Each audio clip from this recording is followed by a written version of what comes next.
What's going on, guys? Welcome back to the channel. We're out here tonight and looking to take my tractor to the Catskill because I just made it back from my parents' house. It's on a Sunday night. It's pretty late and there should not be much traffic. Should not be much traffic in the truck stop. I hate going to truck stops, especially like the big ones that's got the Catskills. They're always crowded. People's always in a hurry, cruising through the parking lots at 20 miles an hour. You know how that goes.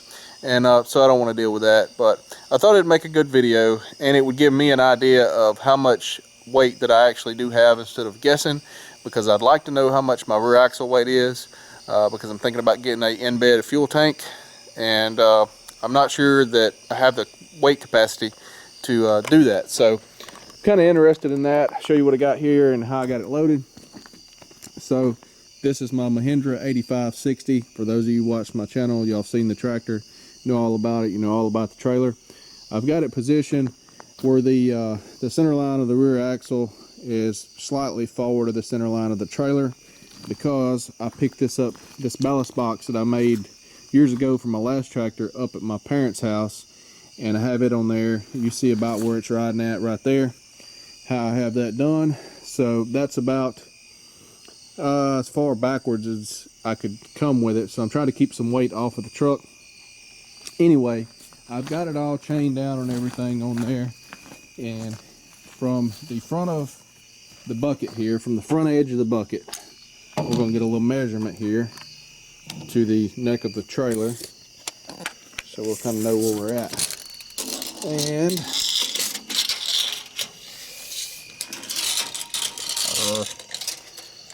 so we are at 5 foot and 1 inch basically, from the neck right there to the front edge of the bucket.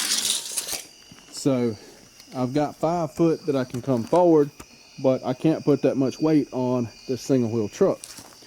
That is the issue. And I'll show you the springs here. I'm not all the way down on the overload right here. There's still a gap there. When I don't have that ballast box on there, with the tractor sitting about right there, this overload will be touching. So that ballast box weighs about 1,000 pounds back there. I do know that, roughly, maybe slightly over. But we're pretty close to the overload right there. And this being a long bed truck, I've got plenty of room up here to put a fuel tank.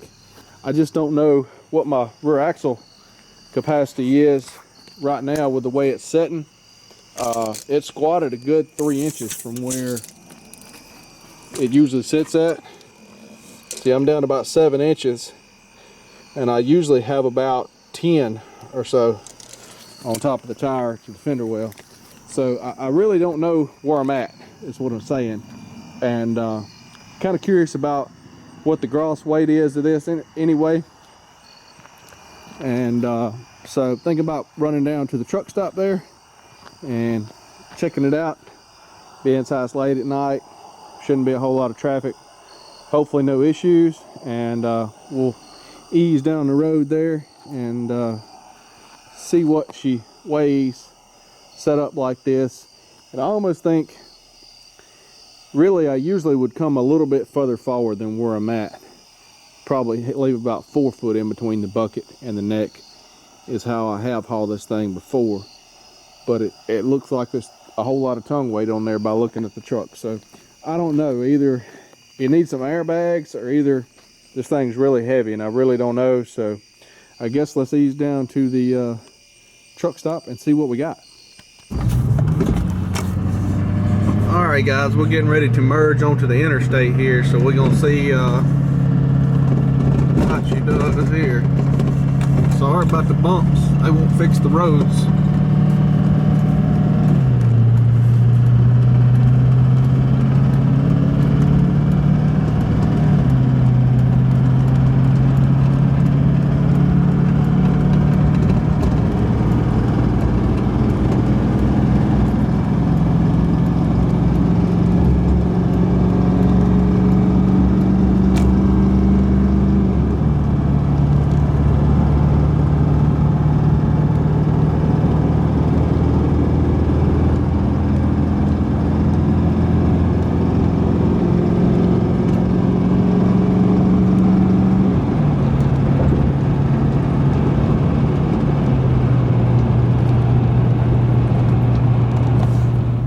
Alright guys, we are here. I've never been to this particular truck stop because it's the opposite direction of where I usually run to.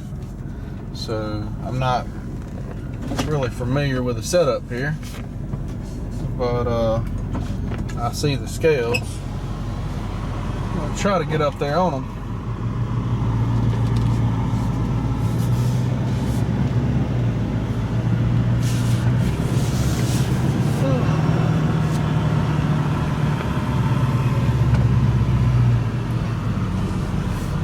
I don't think I've ever been on a set of scales in a pickup before. Used to doing this in an 18-wheeler. But anyways, see if we can get positioned on here correctly.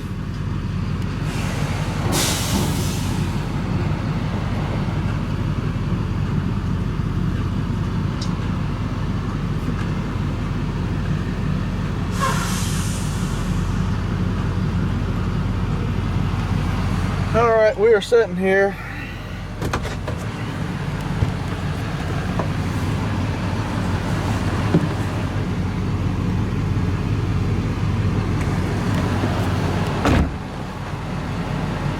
First way or reway?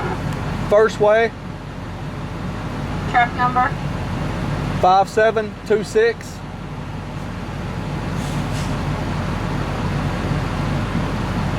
Okay, go ahead and pull forward, thank you.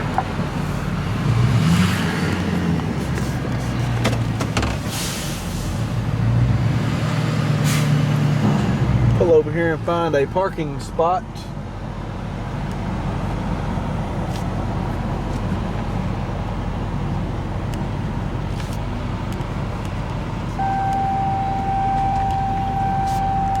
Alright guys, got it weighed. We are back at the house, and I was not far off at all on my guesstimates.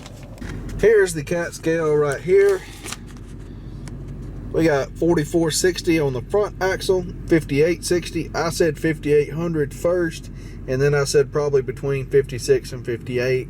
I was not far off at all. I said 27,000 gross, and we're at 27,360 pounds.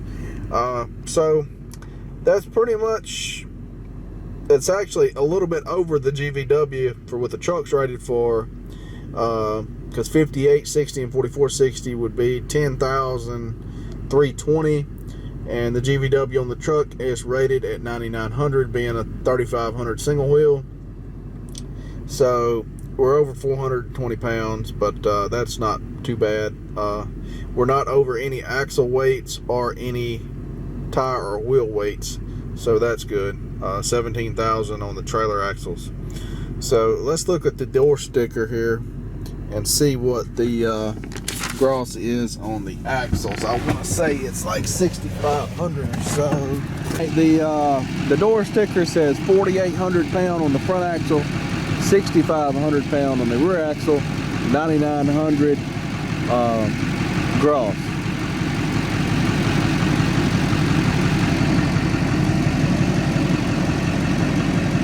So that means that we're definitely good on the front axle. We have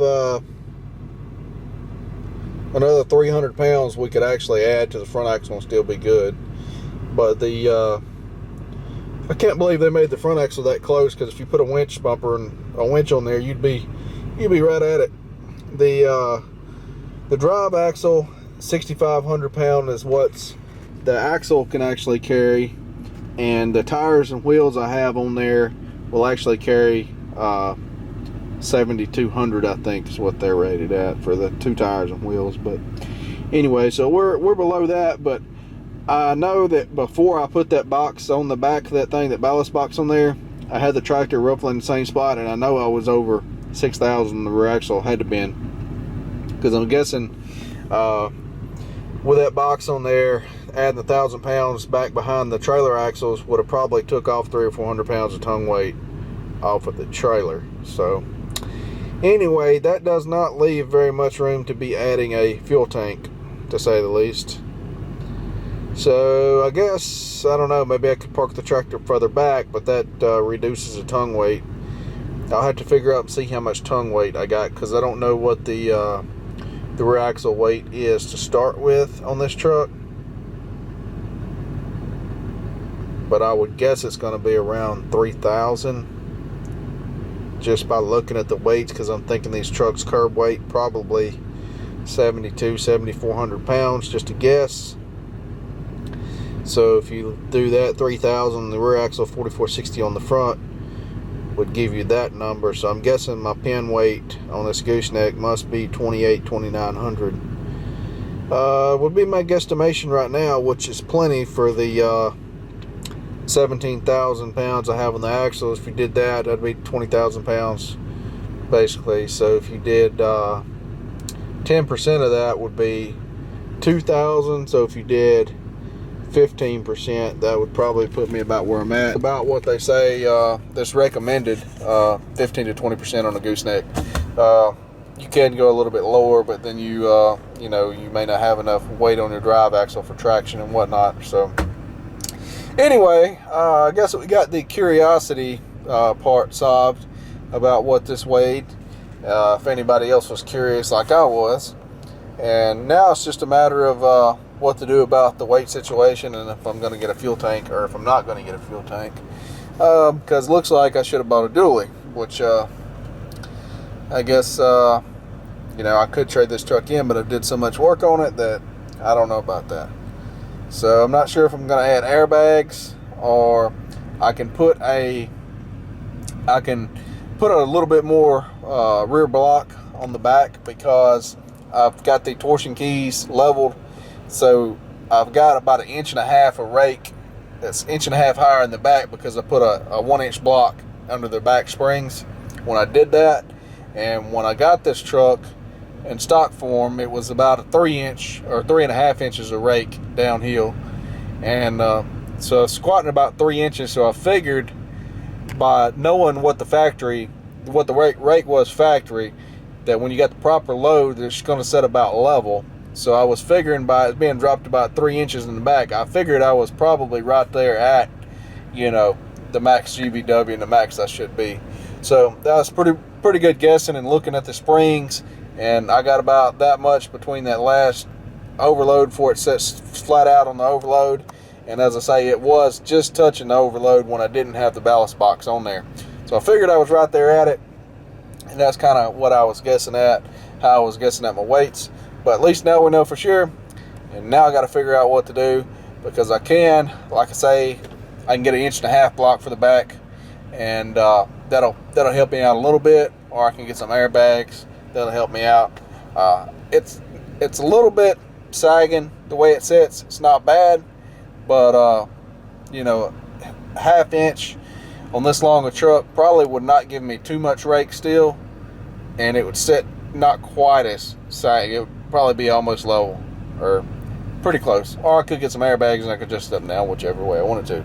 But the problem with the airbags is you don't really know, because you can air them up and it makes the truck look like it don't have any weight on it when it actually does.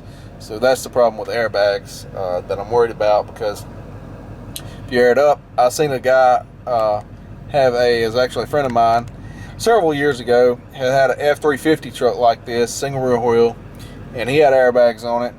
And he bought a camper of some sort in Florida, and he came in to Louisiana, and I seen him, and he had a fuel tank. This truck's got a fuel tank, toolbox combo in the bed of it. He then had a slide-in camper in the back of it, and then he had somewhere, I don't know who sold him this trailer hitch, but he had a trailer hitch, like a trailer hitch. Instead of just one 2-inch square tube, it was two 2-inch square tube, and going into the receiver, there was as a double receiver, some kind of setup. I don't know where you got it at. Never seen anything like that before. But the sucker was 6 foot long to come out past the slide-in camper. So envision this in your mind. You got a single wheel truck, you've got a fuel tank in the bed, and you got a slide-in camper that's about 12 foot long, and it slid backwards because it can't come all the way over the top of the cab because of the fuel tank in the bed of the truck. And then you have a receiver hitch, 6 foot long extended receiver hitch, and then you have a 24 foot enclosed car trailer behind it with stuff in it. And I don't know when I seen it, I was like, man, what's the axle weights on this? And he actually scaled it, and he showed me the scale ticket was over 9,000 pounds on the rear axle on a single wheel truck. Now, this has been several years ago, but I do remember that I don't know how he did not blow out the tires, because the tires was not rated for nowhere near that. The wheels wasn't rated for nowhere near that. But he made it from Florida to Louisiana, so that's all I can say. But he definitely needed a dual wheel truck, and looks like I'm on the verge of needing one too. So I guess I'll go ahead and wrap this video up. It's probably getting kind of long, but at least we know what it weighs now. So thanks for watching. If you guys like this kind of stuff and all that, hit the subscribe button, give us a thumbs up, like button, so that hopefully we can get some more videos and get a little bit. It helps the YouTube algorithm out. So anyway, thanks for watching again. We'll see you guys in the next video.